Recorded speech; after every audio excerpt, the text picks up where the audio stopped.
Hello, traders. FX Pip Collector here. Today is Sunday, October 20th, and this is my recap of the top viewed videos from Friday, and the pound US dollar came in number 3 on Friday, so we're going to do a quick recap on the 1 hour time frame. If you didn't see my full top down analysis on the pound dollar from Friday morning, make sure you check out the video linked at the end of this video over here. So we did have a pretty decent little drift up on Friday. We had a nice little ABC correction right here too, by the looks of it, especially on a little bit of a shorter time frame. So we don't really know if this move up right here is a correction to the last 5 waves down or 6 waves down.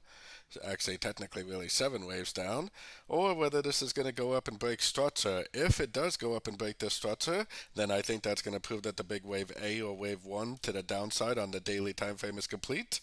But we don't really know if it's going to do that, which is why I'm still keeping an eye out for some shorts, because if it does decide to make 3 waves out to one of these last couple Fibonacci levels with a nice engulfing move down, especially if you get a break of structure, it still could end up being some sort of an ABC correction to this last 5 waves down, and it still could end up continuing the downtrend at least until we get a confirmed break and hold above that structure that we've been watching.